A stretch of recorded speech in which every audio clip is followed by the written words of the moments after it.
ඔන්න තවත් දුවෙක් අපිත් එක්ක එකතු වෙනවා. මාත් එක්කගේ සමාජිකාවක් තමයි ඇයත්. ඉතින් ඇය තමයි ලකීෂා. අයබෝන් පුතේ. අයබෝන්. ඉතින් මට කියන්න බලන්න අද අපි බලාගෙන ඉන්න මේ හැමෝටම ඇහෙන්න ඔය මොනවා ගැනද කතා කරන්න ආවේ? නරේනයිදී රැවටිච්ච කියන. සිංහල පොතේ පාඩමක් ගැන නේද? හරි. පුංචි කතන්දරයක් කර. එහෙනම් අපි බලන් ඉන්න හැමෝටම ඇහෙන්නත් එක්ක ලස්සනට ඒ කතාව කියමු. එකමත් එක ගමක විලක් තිබුණා. ඒ විලේ කවදාක්වත් වතුර හිදෙන්නේ නැහැ. ඒ විලේ තිබුණා නෙළුම්, ඕලු සහ කුඩමස්සෝ හිටියා. ටික කාලයක් යද්දී 7 අවුරුදුක නියගයක් ආවා. ඊට පස්සේ මේකේ මිනිස්සු ඇවිල්ලා කුඩමස්සොන් අල්ලන් ගියා. ඊට පස්සේ මේක ආරක්ෂා කර හිටිය කිරිකක්කු දෙන්නෙක් කිව්වා අපි දෙන්න මේක ආරක්ෂා කරලා වැඩක් නැහැ. අපි යම් වෙන රටක විලකට කියලා. ඊට පස්සේ ඒක හොරෙන් අහන් හිටපු ඉබ්බෙක් කිව්වා අනේ යාළුවනේ මාවත් එක්කන් යන්නකෝ කියලා. ඊට පස්සේ ඒක කිරිකක්කු එක්කෙනෙක් hina වුණා. ඊට පස්සේ ඒක කිරිකක්කු එක්කෙනෙක් හිතලා බැලුවා මොකද්ද මෙයා කොහමද එක්කන් යන්නේ කියලා. ඊට පස්සේ එක කිරිකක්කු එක්කෙනෙක්ට අදහසක් ආවා. හැබැයි ඔයා කෑ ගහන්නත් බෑ. දැන් කොයි හරියද අවුරස්නේ වැටිද ඔයා කොහෙකටවත් කට අරින්න බෑ.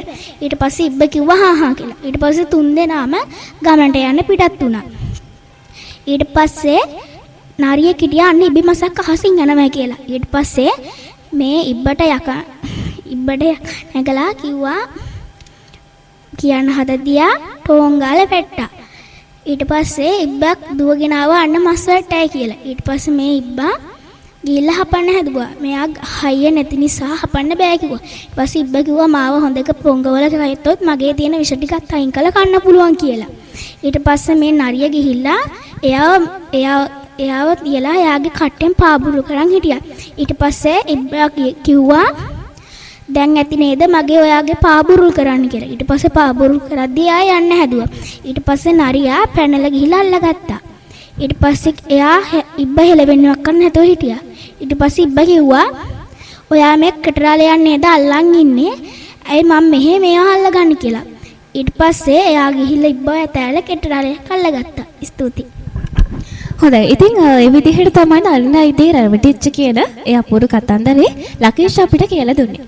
ඉතින් පුතේ මම කැමතියි අහන්න ඔයාගෙනුත් අනිත් අයගෙන් වගේම. ඇයි දහම් පාසලේ මීඩියා එකට නැත්තම් මාධ්‍ය එකකයට සම්බන්ධ වුනේ? නිවේදනය කරන්න විතරද සම්බන්ධ වුනේ? නිවේදන කතන්දර ඒ වගේ ලස්සනට කතා කරන්න නිවේදනය කරන්න ඒ වගේ දේවල් වලට තමයි සම්බන්ධනේ නේද? ඔව්. ඉතින් ඒ විදිහටම තමයි අපේ මාධ්‍ය එකකේ ගොඩක් වැඩ කටයුතු කරනවා දරුවන් සම්බන්ධ කරගෙන උත්සව කටයුතු මෙහෙයවීම් සිදු කරනවා. ඉතින් මේ හැමදේම අපි දරුවන්ට දෙන්නේ කිසිම දෙයක් බලාපොරොත්තු වෙන්නේ නෙවෙයි. හැමදාම දරුවෝ ඉස්සරහට යනවා කියන්නේ ඒක තමයි අපිට ලබන්න පුළුවන් එකම පන්නරය. ඉතින් මම අහන්න කැමතියි ඔය අනාගතේ කවුරු වෙන්නද කැමති? ડોක්ටර් කෙනෙක් වෙන්න. වෛද්‍යවරයෙක් වෙන්න. වෛද්‍යවරයෙක් වගේම ලස්සනට කතා කරන්නත් කැමති නේද? හරි. ඒක තමයි මාධ්‍ය එකකට සම්බන්ධ වෙලා මේ විදිහට වැඩ කරන්න එන්නේ නේද? හරි. බොහොම ස්තුතියි ඉතින් ඔයාට.